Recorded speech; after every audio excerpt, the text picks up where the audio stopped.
Built in the 517 is a podcast about the people who make our local business community what it is. In each episode, host Katrina Hofstetter sits down with business owners from across mid-Michigan to hear their stories, their challenges, and what it really takes to build something from the ground up. The show exists to spotlight local leaders, support small businesses, and strengthen the connections that keep our communities thriving. Here's your host, Katrina Hofstetter. Welcome. I'm your host, Katrina Hofstetter. This is Built in the 517, the podcast that brings stories that inspire you, encourage you, and introduce you to your next favorite local business. My guest today is Marta Budd Brown, owner of the Northfork Estate. Thanks for joining me today. Thanks for having me on. Yeah. So when you provided some information about your business, you described kind of the circumstances of opening the business as being, I think you said, serendipitous. And I'm just curious, can you share a little more about that? What does that mean to you? So years ago, I don't want to date myself too bad, but years ago, we bought the property here in Eaton Rapids. And my late husband and I, we were just going to have it as our own personal property. Mm-hmm. And we actually have 7 ponds on the property. Wow. And when we were digging them, because he was an avid fisherman, and when we were digging the first one, he said, Marta, we renewed our vows and it was so great and everyone enjoyed it so much. We should have weddings here. And I looked at him and I started laughing and I was like, absolutely not. We are not doing that. This is for us. You know, I'm not in that business. And so fast forward years later, we got the venue delivered, and that week actually, or the building, it was originally built to be a riding arena. Okay. It was going to be a riding arena because I used to show horses and grew up on a horse farm, and that was my dream. Unfortunately, he went out one day to our lake house and was in a car accident and didn't come home that day. Okay. And so my life was upended, to say the least. And the building was not built, and it was just there. And I called the people that, delivered it. And I said, hey, this just happened. We're like, I don't foresee the plans that we had to move forward with this. And unfortunately, but fortunately now, they said, well, for this price, we'll build it. And for this one, we'll take it away. And I was like, you know what, just build it. And so it sat there for a few years, and we had if you looked at our website at all, when you come in the main entrance, there's a life-size bronze statue. And that was the horse that I got when I was an adult. And he had it, my late husband's name was Paul, and he had it commissioned. And so when that was delivered and the building was delivered, we had a big party, and everything. And I was like, this is great. And I had a family member that said, hey, Marta, I'm never going to get married, but if I do, can we do it here? And I was like, sure, no problem. And so the next year he called me and he was like, hey, I'm engaged. I really want to do that. And I said, well, okay, we'll figure it out. And so they got a tent and, we did the whole thing there. And then a friend of mine said, hey, do you want to, or can I have a wedding there as well? And I said, sure, why not? We're doing it already for earlier in the season. And so that was years ago. And then a few years later, my now husband, Nathan, proposed, and he said, do you want to get married in the arena? And I was like, yeah, that would be great. And he goes, well, do you want to do it? Do you want to do this as a business? Like, we have the property, everybody says, do you do weddings here? And I said, I joke, and I was like, yeah, I had too much wine, and said yes. And not to him, but to the venture. Right. But when he said that, I literally felt Paul tapping on my shoulder going, you need to do this. And so we were the first ones that got married inside the venue. Okay. And it did not look like it does now. We had three lights and a few here and, curtains and porta potties and all that stuff. And now we have bathrooms and, all of the good stuff in the landscaping.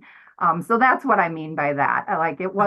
It wasn't ever the original plan, but we just celebrated our 10th season. And so we're up and running, and it's great. So That is such a wonderful story, though. There's so much history there. And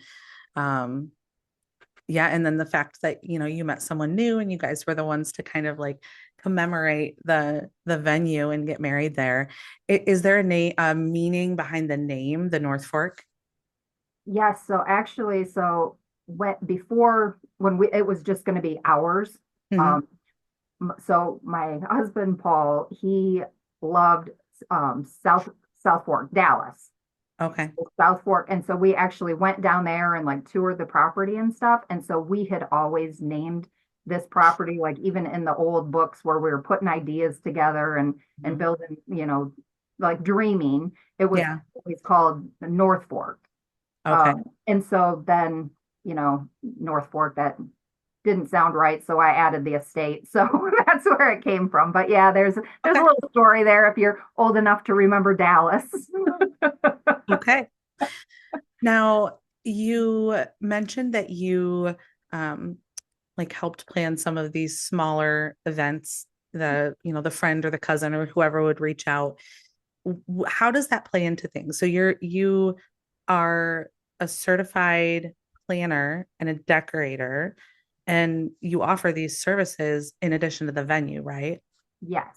Okay. So in the beginning, when we first started, there was actually a woman and she had a venue over in Grand Ledge and she was just going out of, she was retiring. Okay. And she sat down with me and she's like, Marta, this is so great. She did everything in-house and like the florals and the cake and the catering and the decorating, and she did everything. And when I first started, and I still do work full time at a pharmaceutical company, and I do all of their planning. So it just came naturally. But when we first started, I was like, I can provide the venue and the tables and the chairs and the staff, and that was kind of it. But over the years, it's morphed. Um, Mhm. so now we can do we provide the DJ, we can do the photo booth, we Wow. do the florals, we have someone that does invitations and save the dates and thank yous, and so much as we can include everything like the stamps and the Yeah. addressing and everything. So just it's morphed into what I've seen, like how the wedding industry's changed over the Mhm. past 10 years. And we're just able to now offer all of these services. So the planning, and we can help, but we also allow our couples to bring in their own vendors if they want. Because one of the things, so when Nathan and I got married, and we just celebrated 10 years last October. Congrats. Thank you. So when we got married, I actually hired a day of coordinator. And I said, because I can't do this. Like I'm the one that's always planning, but on my wedding day, I can't Yeah. do that. Or I don't want to do that rather. And she left after the ceremony. And Okay. so that was, like not part of the plan. Mhm. But we also didn't have a plan B because he had proposed out on one of the frozen ponds. And so we had the chairs and everything set up, and Mhm. we didn't have a plan B. We were going to get married where he proposed to me, and it rained. It rained terrible. And so we ended up moving everything inside, but because we didn't have a plan B. Yeah. So, it was our place and my brothers and Mhm. family and friends, and they were all at the bar and having a great time. But there was no one to like run the show per Yeah. se. And so all of those things I learned, we don't do. Like we have a plan B in place for everyone, even if we don't need it. Right. It's all spelled out on the timeline. Right. And we consider it a team lead. In Okay. the wedding industry, it's a day of coordinator, but we have a team lead at all of our events that like run the show. So if a vendor's running late or they don't show up or anything like that, the couple doesn't have to have a family member, worrying about this. We take care Yeah. of it. Oh, that's So great. that's how the plannings come in, and the decorating. Now we do have decor that our couples can come Okay. out to an open house and they can look at our decor, and it's included in all Wow. of our packages because he needs 26 centerpieces Right. What are you gonna or do with them? or 1,000 LED candles. Like Yeah. you don't really need that. And so we found that that's a way to save our couples some money. Yeah. And so we do that. And so we can set it up for them, and we tear it down at the end of the night because no one wants to tear down and take out the No. trash at the end of a wedding. Mm-mm. So No. I will say you said that it rained on was it on your wedding day or when he proposed? on the wedding day. Wedding day. Okay. I've heard that's good luck. It rained on my wedding day too. And somebody told me maybe they were just trying to make me feel better because it rained on my wedding day, but I was told it's good luck. Yeah, I'm told it's good luck too. However, I don't want any of my couples, I don't want it to rain. Right. So say I do the rain dance and my team knows that I'm highly superstitious and they do not say the R word on a wedding day. Like I'm like, no, it's not going to happen. It's just not happening. Yeah, you still, even if it's good luck, you don't want it to happen. Yeah. Yeah. I mean, if it does, and I tell our couples and the people that come out and tour with us, no one has ever booked our property to get married inside. So we're going to, we're going to do everything we can to get them outside, but in the rare event that it happens, then we have a good plan B. Okay. So you bring up a good point. The way that the property is set up, the structure is really for the reception, and then the bride and groom typically will get married outside. Is there a tent set up? How does that work? Yeah. So we have what we call the Acropolis, and it's a huge pad of grass on the front end of the actual building, and it overlooks one of our ponds, the big pond. And so that's in the backdrop, and we have an arch or an arbor that our couples can use, and then we set up the chairs for them, and then they get married outside. Okay. I think I saw that there's a video that plays when you go on the website and you can see like that open area, then the building is behind it. So, yeah. Okay.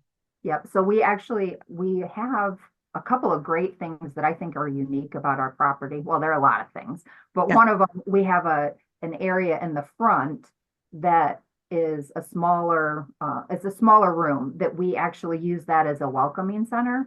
Okay. And so that's where we greet the guests. So even though it's going to be gorgeous and the doors are going to be open and, we'll get a good cross breeze and everything, we're going to filter all the guests through the main entrance. Okay. And that's where the couples put like the guest book and the seating chart and the memory tables and all the fun stuff that they, spend 18 months sometime planning and all that good stuff. So that's in a separate room. And then we have the main hall that can host we can sit up to 300 people in there. Wow. So let's talk a little bit more about that interior space. So you said that you've upgraded since the beginning. So you have bathrooms now. Is there a kitchen area for when caterers come in? We do have a catering kitchen. Yes. Okay. We don't have it licensed with the health department so we can cook there. That was just that's not my forte. I am not a chef. I love playing one on TV, but that's not what I do for real life. Right. So we do have a catering kitchen though that stainless steel tables, and we have running water and everything that they need in order to make it a successful event. Okay. And then what about do you have a bar area where you could have a bartender come in? Yep. So we have, a few years ago, we took in bartending, meaning we don't allow outside bartenders. We provide that to all our couples. So they don't have to worry about that. They're all certified and, tips trained or TAMS trained. And so we do that. We do have an interior bar that is going to get a little bit of a remodel soon. So I'm excited for that because yesterday I had my first interview with the Michigan Liquor Commission. And so we're in the process of getting our liquor license. Yay, that's exciting. It's very exciting. It's been a long 3.5, almost 4 years trying to get it. We were one of the last dry counties from the Prohibition. Okay. And so we changed it. We're no longer a dry township, and they approved me. And so it is with Michigan now. So that's exciting. It is. So what were you able to serve before? So the events that we could do, whoever rented it or the couples, they would bring in their own alcohol and they get their own insurance and everything, and then they take it out when they left. But now with this on the horizon. I don't know how long it'll take, but at some point I'm going to get it. Yeah. And it's good. I'm so excited because we're going to be able to offer so much more to our Yeah. couples. Like they can even, like right now, we can't do a cash bar.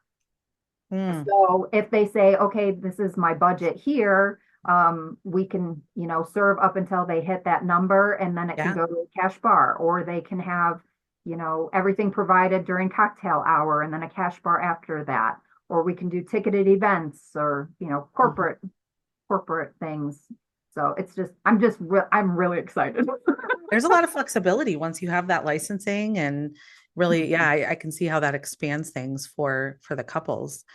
Yeah. Um, with such a large venue, it seems like weddings are the obvious purpose for somebody to rent the space. But what other types of events do you have there? So we've had open houses. I actually just got a call today for an open house in May. So we do Okay. open houses. We do for the Eaton Rapids library.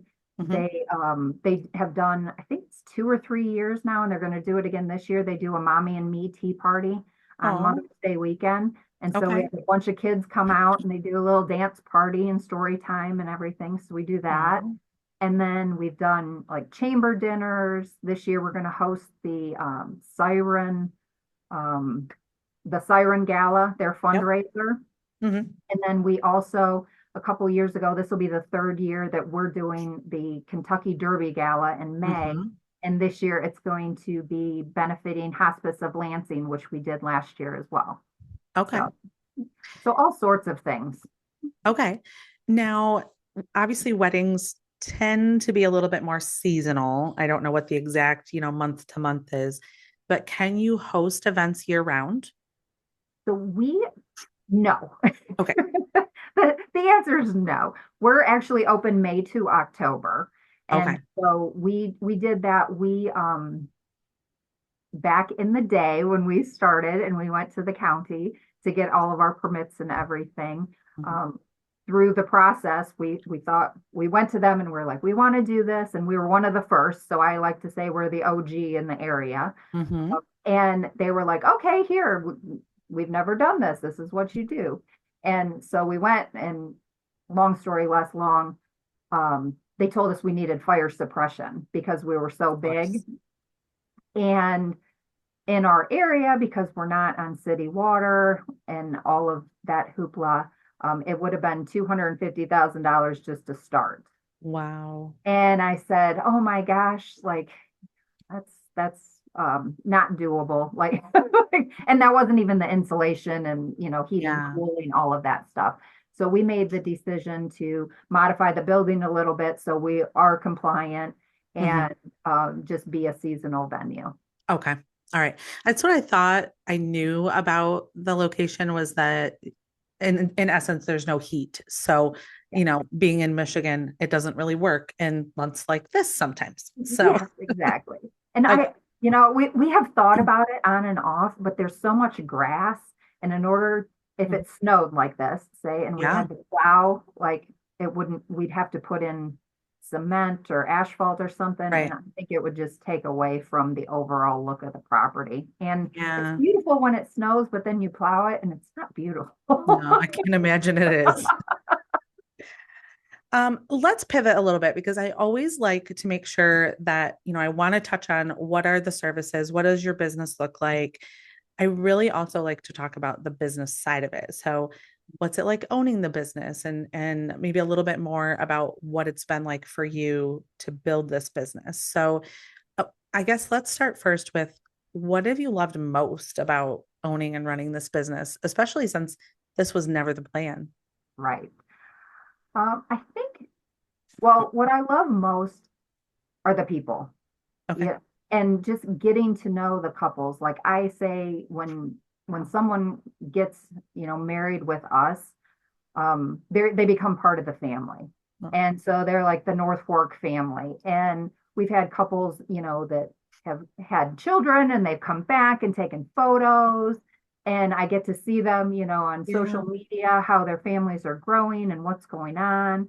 And it's just, I just got chills everywhere. Um, but one of the greatest things that I love is when I'm the team lead for the day. Mhm. And we line everyone up in the front room and we send out the bridal party and the groom, and I'm there with the bride and whoever is walking her down the aisle. Mhm. And I always take a picture so I can send it to them later. Yep. I congratulate them, and then we walk them out to the Acropolis, and I fluff their dress and go get married. And then I scooch out of the way so I'm not in the photos and let them walk down Yeah. the aisle. I'm like, that's my best part of the day. Oh, that So would be fun. it's the people. I mean, we've had over 100 couples get married here. Wow. And it's not just like in the beginning, to me, I think it was just about the couple. And then I realized how many guests Mhm. we have, Yeah. like over the course of a year. And something that was so profound to me, and I don't even know why it just wasn't like on my radar, but my niece got married here a few years ago. And she was pregnant and had the baby shower. And in their house, we flew down to Texas because they moved there. And in their house, you walked in their house and there was a huge picture of them by the front gates. And then Oh, you walked further into the house and there were pictures of them and then like over their bed and everything. And I sat there and I was like, wow, how many homes are we in? yeah. I don't know why it just never occurred to me that, and I'm like, because I see the photos, I see, Mhm. I see the videos, they share them with Right. me, but I just feel like we're there at one of their most special days. Mhm. And it just, I love being part of so many love stories. Yeah. So, Now I'm gonna get chills. so that's my best part. It's the people. It's the people and the relationships that I've built over the years. Yeah. Now, obviously, it's not easy. It's not all fun and lovey-dovey. So what are other than the fire suppression system, that was a big hurdle. And then, 3 to 4 years of working on the liquor license, all of that. Are there other maybe smaller hurdles that you've faced as you've grown the business that you could share about, and maybe it would help others, whether it's a completely different business they're trying to start or not? Just how might you be able to inspire others who are in your shoes from 10 years ago? And just always be learning. Okay. Like when we started this, and my husband and I have had this conversation for a while, or often on over the years, because he's a business owner as well. And you don't know what you don't know. Mm-hmm. And if you can find someone that's already doing what you want to do in the space, you can save so much time and energy. And you're still gonna potentially make mistakes and wish, oh, I wish I'd have done that or wish I'd have known that, but that's not going to get you anywhere.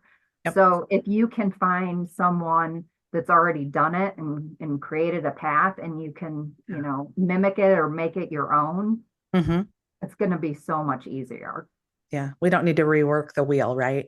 Exactly. Okay. Exactly. Like and business is business. Like I thought I was a business owner, and then I took some classes and I learned more about accounting, Yep. and I can have an intelligent conversation with my accountant and he's like, way to go, Marta. And I'm like, okay. Like now I feel like I'm doing it. So I Yeah. think just always be learning. Like I'm always looking, for someone else who's done something in the same space or in a Mm-hmm. similar space, or even just accounting, I mean, that's the big one. You have to know your numbers. The Yeah. data doesn't lie. Yep. So, being able to learn from others and kind of maybe model after other people's businesses, where have you found that support over the last 10 years? So I think in the beginning, it was other venue owners like in the area. Mm-hmm. I've Okay. talked to a few, and now, excuse me, I'm part of a mastermind Okay. for venue owners around the country. Mm-hmm. And so we meet every other week, and it's just the continuing education and, oh, hey, I'm doing this, and it might not apply to you because you're in Michigan, Mm-hmm. but what about this? And just having a support system outside of my bubble. Mm-hmm. Yeah. and what people are doing and seeing what is possible. Yeah. So I think that that's great. And like there's a wedding convention. It's called Wedding MBA. And we went a few years ago before COVID, and then we were there again last year. And just the education that's available, Hmm. it's just phenomenal. Like I can't, the one thing nobody can take away from you is what you learn and the Hmm. education that you provide or Yeah. that you're taking in. Yeah. So I just think it's invaluable. Okay. Yeah. Now, other than, the every other week opportunity that you have with similar business owners, do you find time or make time to get out and network with other business owners outside of the venue realm? Yes, so I am part of Mid-Michigan Business Partners. So Okay. we meet every Thursday morning Hmm. and do that. And I'm part of the Lansing Ladies League. Hmm. And so we meet on Thursdays as well. So Thursdays is my networking day. A busy day. Yeah. I try to do chamber events like the Eaton Rapids Chamber, we're part Mhm. of that.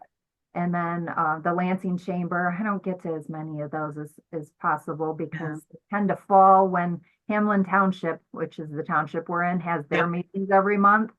And Ugh. it's important for me to know what's going on in the township. Yep. That is one thing I did not say to other business owners, be involved in your township so you know Yes. when they change the regulations. And we just went through a big zoning and planning and our township Mhm. took it all in. Okay. So just be informed. It is good to be Yes. informed. Yes. Now you mentioned a couple of networking opportunities.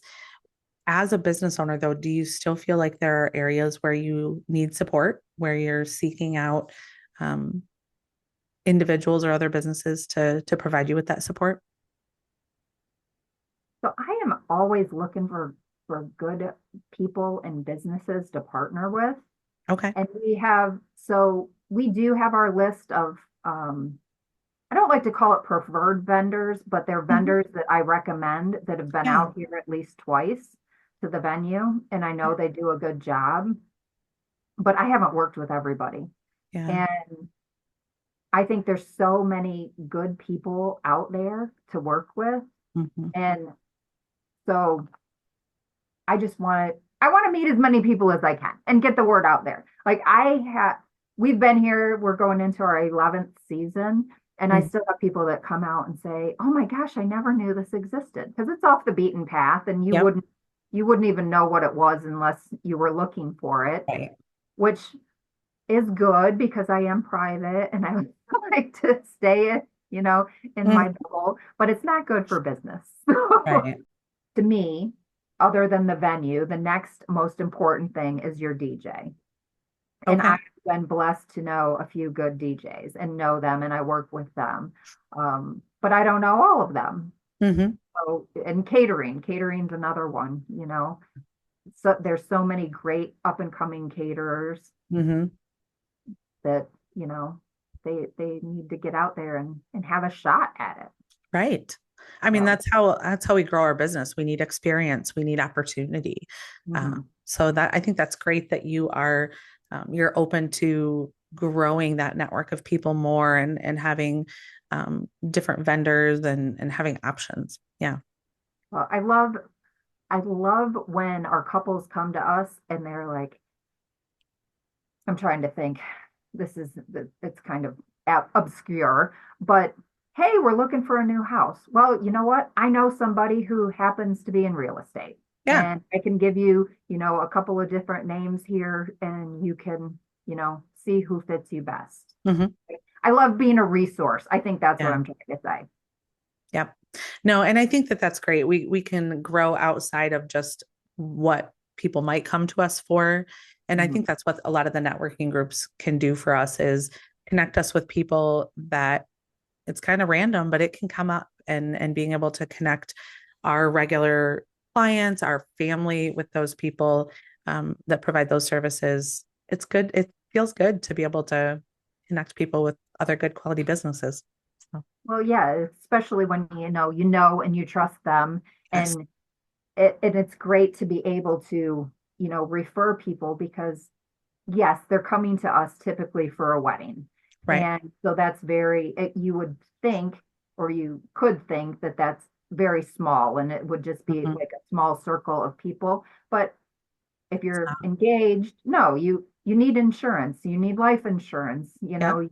you need maybe to buy a new house, maybe a Hmm. vacation planner, Yeah. estate planning. Yep. All these couples need all of this. Yeah. They need everything. So it's not just weddings. Right. Now, before we wrap up, I want to ask you a little bit more about the Kentucky Derby Gala, because I know that that is an event that's going to be coming up soon. So why don't you share a little bit about the event and where the proceeds are, just touch on that again, like where the proceeds are going to go this year, and then kind of segue into what you're going to do for a giveaway for the viewers. Okay, fantastic. Well, so we've done two, and I have always wanted to go to the Kentucky Derby, and I've never made it. So selfishly, I wanted to have a huge party. And so we did that a couple of years ago. And one of the caterers, who is also a good friend of mine, she said the first time she pulled into the property, she was like, oh my gosh, this is like Churchill Downs in the Kentucky Derby. Mhm. And so we ended up having that a couple years ago. And then last year, I'm in a networking group with the executive director of Hospice of Lansing. And Mhm. she's a good friend of mine, and she's actually worked events. She's been the team lead. She's done the bartender. So I've known her for years. And I have been blessed to have them in Hospice of Lansing in my life for some family members and my dad most recently.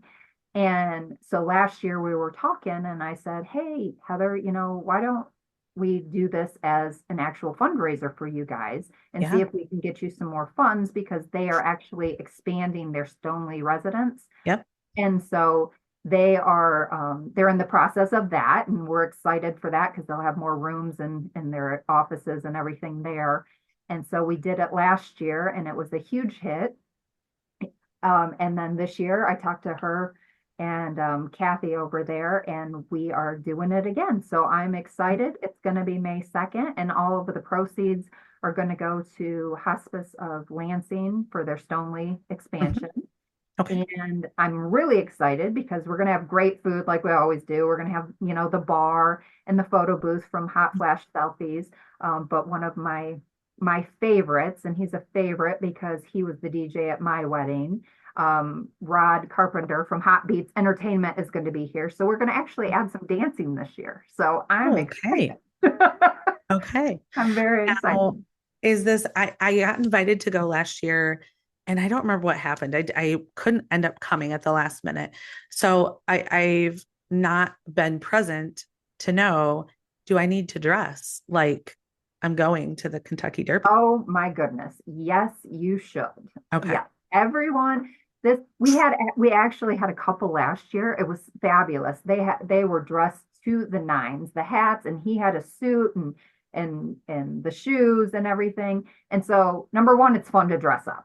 And Yeah. I think there aren't as many opportunities as there could be No. in this area to dress up fun. No. So one of the things that we do is we've done best hat, best Hmm. dress, best Okay. couple. Last year we added best shoes because we realized the first year that people's shoes were amazing. And so Okay. the guests actually go around and pick their top three, and then we tabulate it, and then we announce who the winners are. So yes, definitely get a hat, and dress up as best as you can, because it's Okay. amazing. It's so much fun. And the photo booths and the photos are just, great when you're all dressed up. I bet. Yeah. All right. And then what are you guys doing for your giveaway in connection to the event? So we are going to give away 2 tickets to the event. So that'll be two tickets to get them in and have the food and all the entertainment, everything that we're going to have for the night. So I really Okay. appreciate you letting us do that. Yeah. So what we'll do is if you're watching and you want to be entered to win those 2 tickets, all you have to do is comment on the video. You can do that on, YouTube where it gets published.